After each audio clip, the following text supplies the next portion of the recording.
Handle it yourself. I'm leaving the country for 10 days. The message arrived at 3:17 a.m., 3 hours before I needed to be at the office to prepare for our company's make-or-break investor meeting. My fingers trembled as I stared at my screen, reading and rereading the words until they burned into my brain. I called him. No answer. I texted back asking if this was some kind of joke. Nothing. I called again, straight to voicemail. That's when I knew Grant meant it. My boss, our company's CEO, had just abandoned me to face alone the disaster he had created. I sank to the floor of my apartment, still in the clothes I'd worn yesterday, having fallen asleep at my desk reviewing presentation materials. $9 million in damaged products needed explaining. 5 angry board members would be arriving in less than 6 hours. Hundreds of jobs hung in the balance, and Grant had left the country. Before I continue, I want to thank you for listening to my story. I really appreciate your time. Let me know in the comments where you're listening from. I'm always curious to know who's on the other side of these words. My name is Arya. At the time this happened, I was 32 years old and had been the chief operating officer at our tech company for just under 3 years. We made specialized equipment for small businesses, equipment that was supposed to save them money and time. I never planned on becoming an executive. Growing up in a small town with parents who worked at the local factory, I was the first in my family to go to college. I studied engineering because I loved solving problems, not because I wanted to wear suits or sit in meetings. But somehow, I ended up doing both. Grant hired me as a project manager when our company was still small, just 18 people in a renovated warehouse space. I admired him at first. He had vision. He had charm. He knew how to make people believe in possibilities. When he spoke, rooms fell quiet. When he asked for more from his team, we gave it. The problem started after our first product became successful. Grant began promising things our team couldn't deliver. He set impossible deadlines. He brushed off my concerns, saying I needed to think bigger and take more risks. The market waits for no one, Arya, he would say whenever I suggested we needed more testing. While you're perfecting, our competitors are selling. I still remember exactly how he looked the day I brought him the first warning about our newest product, the one that would eventually cost us $9 million. We were 6 months from launch. I'd discovered a potential defect in the cooling system that could cause catastrophic failure in certain conditions. We found an issue in testing, I said, placing the report on his glass desk. We need to delay the launch by at least 2 months to fix it. Grant didn't even look at the report. He was typing on his phone, barely acknowledging me. We're not delaying, he said finally, still not looking up. The investors are expecting a Q2 launch. We promised retailers we'd deliver in May. Grant, these units could fail after a few months of use. We'll have to recall them all. He finally looked at me, his expression hardening. Do you know how much a delay would cost us? The market position we'd lose? The investor confidence? Do you know how much a recall would cost us? I countered. He stood up, towering over me. This is exactly why you're still the COO and not ready for more. You see problems, not opportunities. Fix the issue before launch, without delaying. That's your job. I tried. My team worked around the clock. We managed to improve the cooling system, but our testing still showed a 3% failure rate under certain conditions. In a production run of thousands of units, that meant hundreds of inevitable failures. 3 more times I brought data to Grant. 3 more times he dismissed my concerns. The last time, 1 week before production began, he actually removed my warnings from the executive report to the board. I edited out the doom and gloom, he told me with a smile. No need to scare everyone with worst-case scenarios. That probably won't happen. But they did happen, exactly as we had predicted. 3 months after launch, the failures began. Small businesses that had trusted our product were facing expensive damages. News outlets picked up the story. Customer service was overwhelmed. Our stock price dropped 40% in a week. And tomorrow, no, today, we had to face our investors and explain how we would fix it. I had spent the past 72 hours preparing 2 different presentations.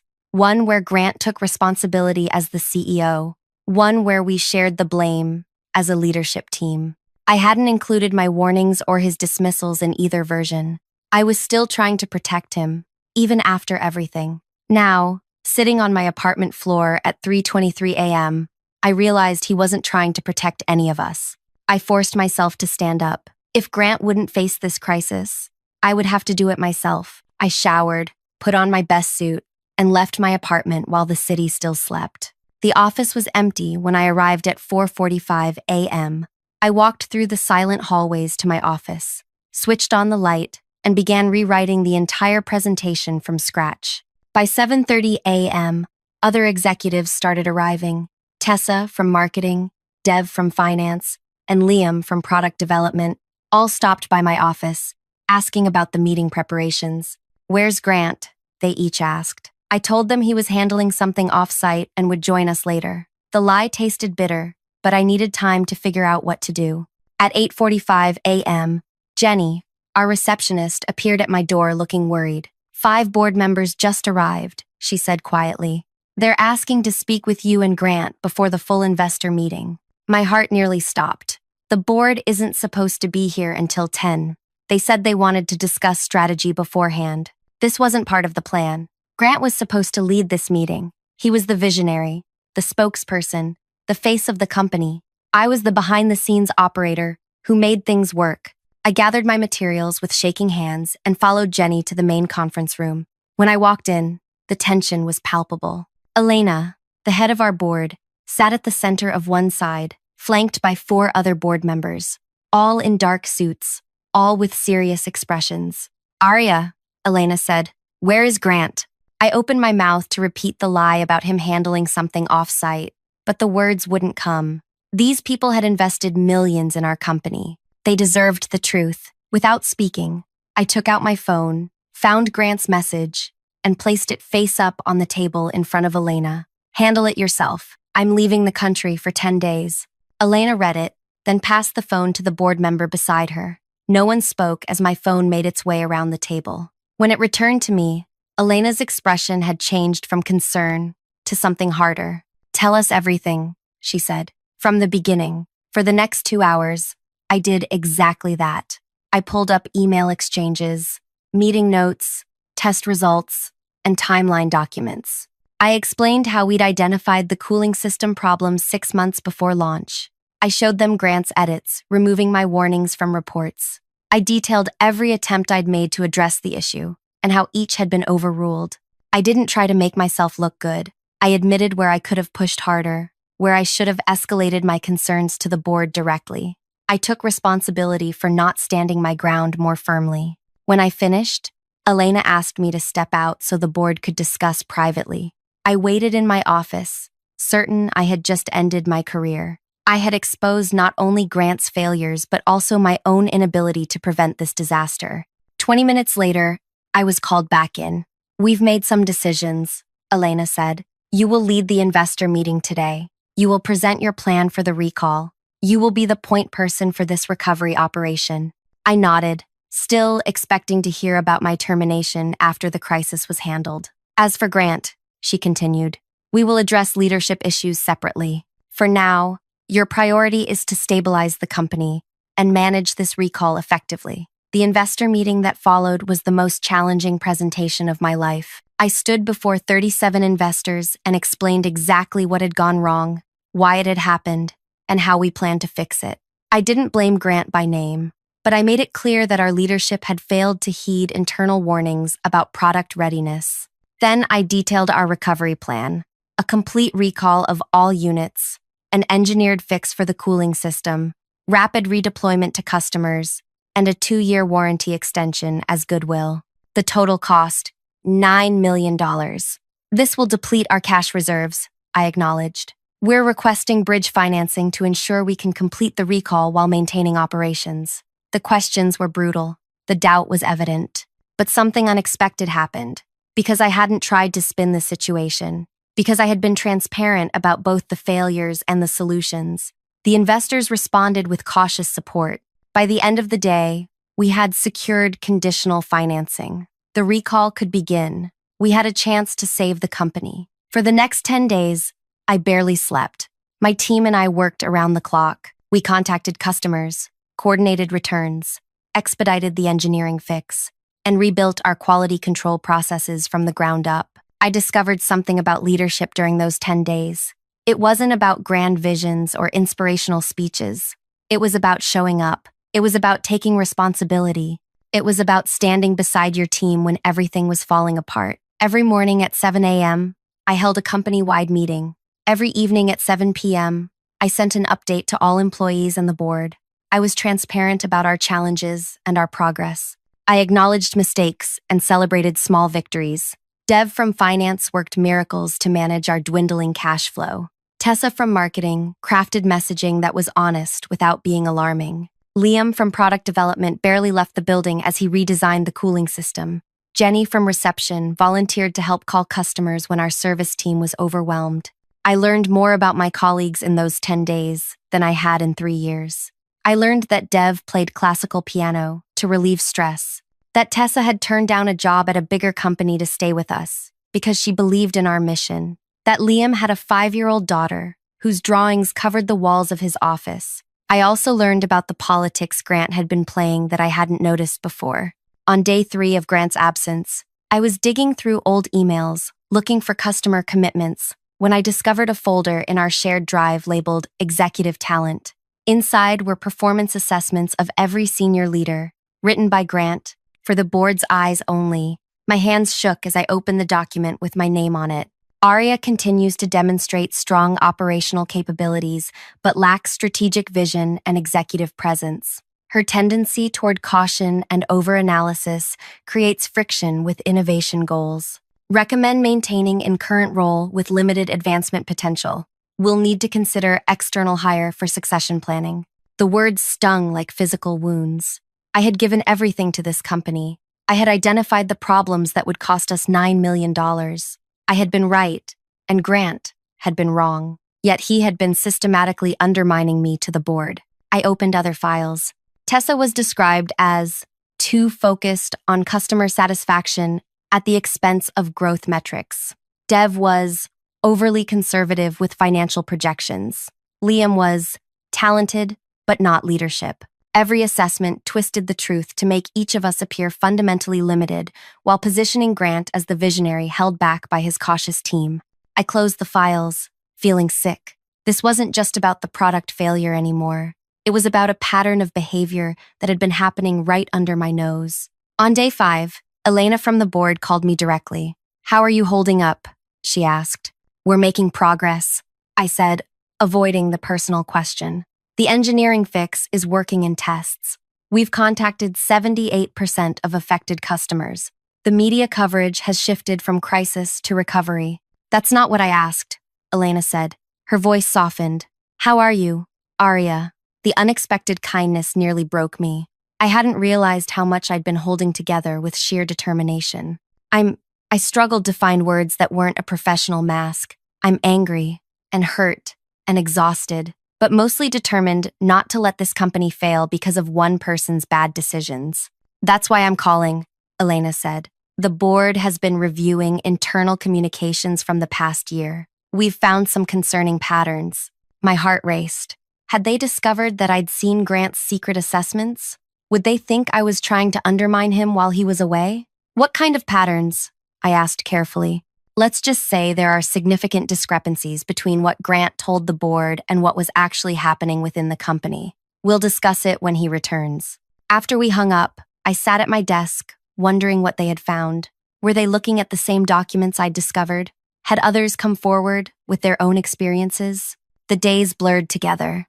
I moved through problems mechanically, solving one crisis after another. The recall operation gained momentum. Customers began receiving fixed units.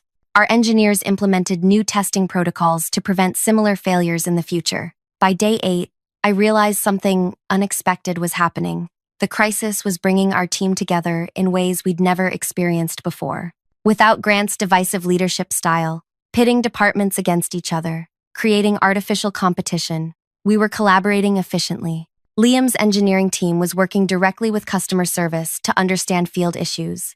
Marketing and finance were aligned on customer retention strategies. Middle managers who had previously guarded information were now sharing insights openly. On day 9, Dev came to my office with budget projections. "If we continue at this pace, we'll complete the recall under budget by about $800,000, he said, sliding a spreadsheet across my desk. I stared at the numbers. How is that possible? Several reasons. The engineering fix was less expensive to implement than we initially projected. Our suppliers gave us preferential rates when they learned we were doing right by customers. And our team has been working so efficiently that labor costs are lower than expected. That's credible, I said. Dev nodded. It's because of your leadership, Arya. People want to work for someone who tells them the truth, even when it's hard. His words stayed with me that night as I drove home at 11 p.m. For the first time in 9 days, I allowed myself to think about what would happen when Grant returned tomorrow. Would he sweep in and take credit for the recovery? Would he spin a story about how his absence was strategic, giving the team space to implement his vision? Would the board believe him? I barely slept that night, playing out different scenarios in my mind. By morning, I had made a decision. I wouldn't try to expose Grant or demand recognition. I would simply present the facts of what had happened during his absence and let the results speak for themselves. I arrived at the office early on day 10, the day before Grant's scheduled return. The recall was 67% complete. Customer satisfaction scores were rebounding. Media coverage had shifted to stories about our transparency and commitment to making things right. Elena called mid-afternoon. The board would like to meet with you and Grant tomorrow at 9 a.m. Grant doesn't know about this meeting, I said. We'll inform him upon his return. Please prepare a complete briefing on the recall operation and current company status. That night, I worked until midnight creating a comprehensive presentation. Not to impress the board, but to ensure every detail of our team's efforts was documented. Every decision we'd made, every challenge we'd overcome, every person who had contributed. When I finally got home, there was a new message on my phone. Landing at 7 a.m.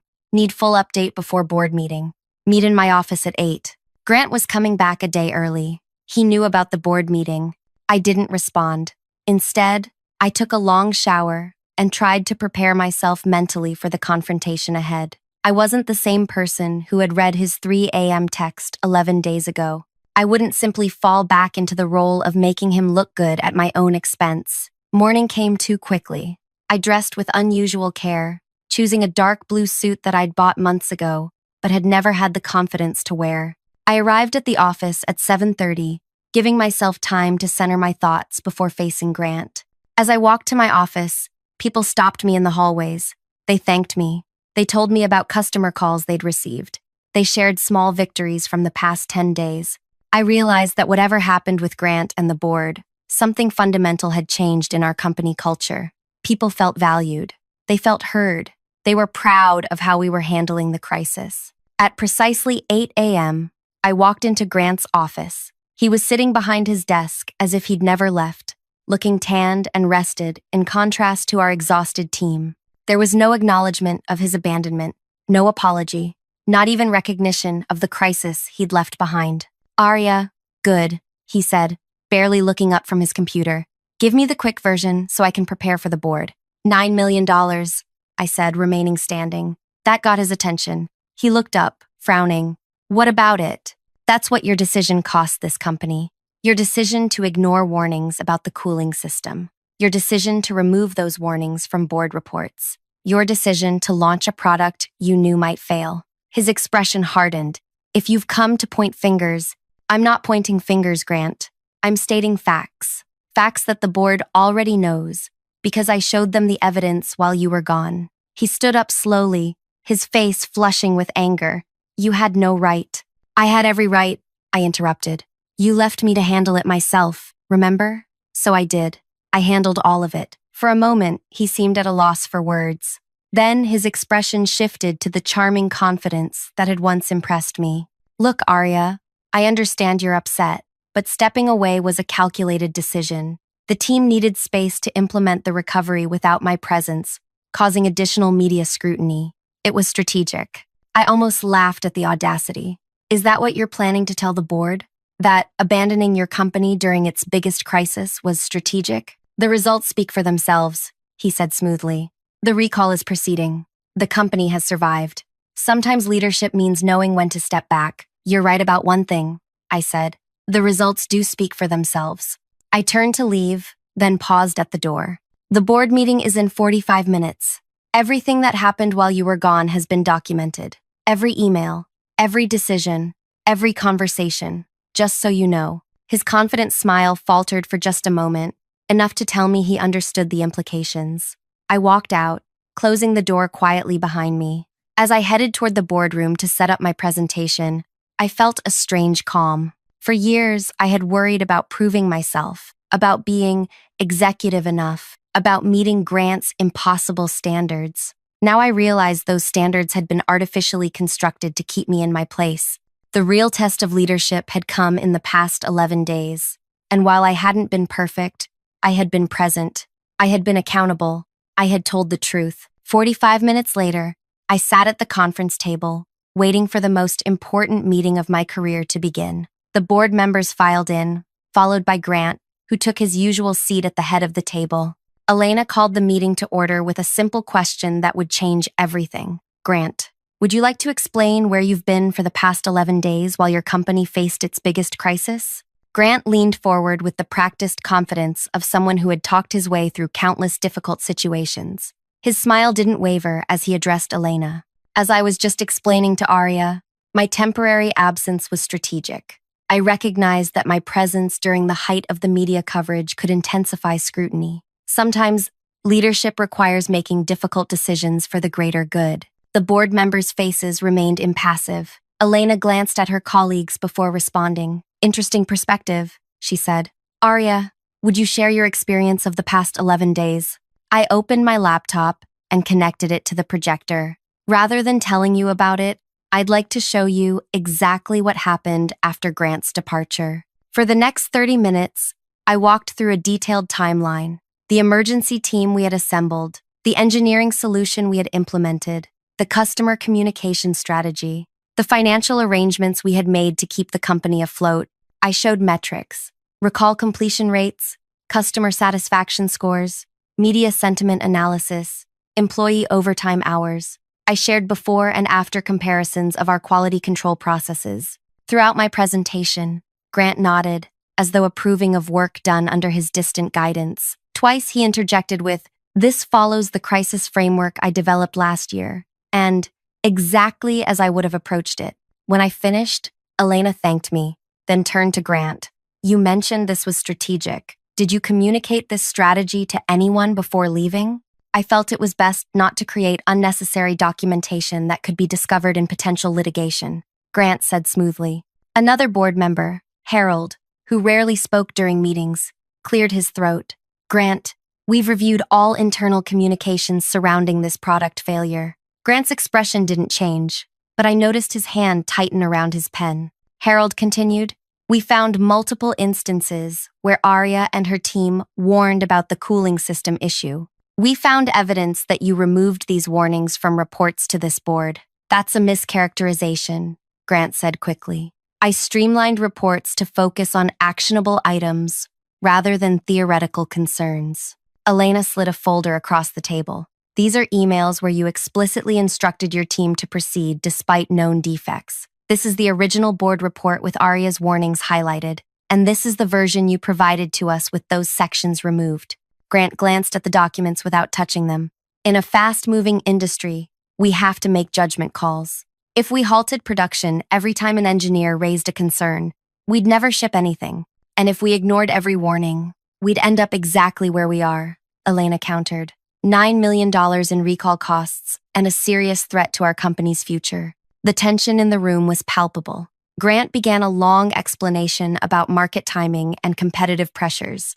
While the board listened with increasing discomfort, I remained quiet, letting his words hang in the air. This was the moment I realized I didn't need to orchestrate any elaborate exposure of Grant. He was doing it himself with every defensive statement, every deflection, every refusal to acknowledge reality. When he finally finished speaking, Elena turned to me. "Arya, did you consider going directly to the board when your concerns were dismissed?" The question was fair. Yes, and I should have, I admitted. I convinced myself that loyalty to the company meant supporting my CEO, even when I disagreed. I was wrong. I won't make that mistake again. Elena nodded, then addressed the room.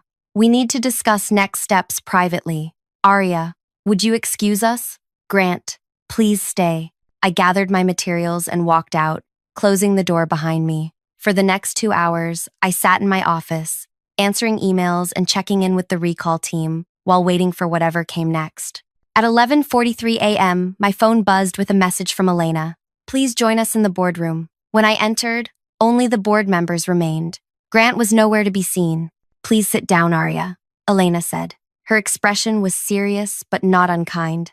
The board has made several decisions today, she began. First, we have accepted Grant's resignation, effective immediately. The words took a moment to register. Grant hadn't been fired. He'd resigned. Somehow, that seemed fitting. Even in his downfall, he'd managed to maintain the appearance of control. Second, Elena continued, we are appointing you as acting CEO while we conduct a formal search for a permanent replacement. I hadn't expected this. I appreciate your confidence, I said carefully, but I want to be clear that I'm not campaigning for Grant's position. We understand that, Harold said. This isn't about office politics. It's about who demonstrated actual leadership during a crisis. Over the next 15 minutes, they outlined their expectations for the transition. I would continue leading the recall operation while taking on CEO responsibilities. The board would announce Grant's departure as a mutual decision to bring new leadership aligned with the company's renewed focus on quality and customer trust. As the meeting concluded, Elena asked me to stay behind for a moment. There's something you should know, she said once we were alone. When Grant got your message about the board meeting, he sent us a lengthy email. It detailed your supposed shortcomings and suggested you were using the crisis to undermine him. I felt a chill. Even at the end, he had tried to sabotage me. What he didn't realize, Elena continued, was that we had already reviewed 3 years of communications and performance data. We knew exactly who had been telling the truth all along. That afternoon, I gathered our employees to announce the changes. I didn't disparage Grant. I didn't need to. I simply explained that we were entering a new chapter, focused on rebuilding trust, with our customers, with our investors, and with each other. 6 months later, our company had not only survived, but was growing again. The recall was complete. Our redesigned product was receiving positive reviews. We had implemented new quality control systems that became a model in our industry. The board removed acting from my title after 4 months, making me the permanent CEO. I promoted Tessa, Dev, and Liam to my executive team. Together, we built a culture where raising concerns was rewarded, not punished. I occasionally thought about Grant. I heard he had landed at a venture capital firm, telling a carefully crafted story about his departure that positioned him as the victim of a conservative board unwilling to take risks. But the people who mattered knew the truth. His own words and actions had revealed who he really was when pressure was applied. My revenge wasn't in destroying him. It was simply in making sure his true character was visible to those who needed to see it. The greatest revenge, though, was building the company he couldn't. One based on honesty, accountability, and genuine teamwork rather than ego and image. One where we celebrated our successes together and faced our failures with courage. If you've stayed with my story until the end, thank you. Leadership isn't about titles or corner offices. It's about showing up when it matters most. It's about standing beside your team when things get hard. It's about having the courage to speak truth, even when it's easier to stay silent. If this resonated with you, please like and share so others might find something valuable in my experience. I'd love to hear your thoughts in the comments below. Have you ever had to step up during a crisis when others stepped away? What did you learn? Until next time, remember that your actions speak so much louder than your words. And some messages, like those sent at 3 a.m. when you think no one is watching, reveal more truth than 1,000 carefully crafted presentations.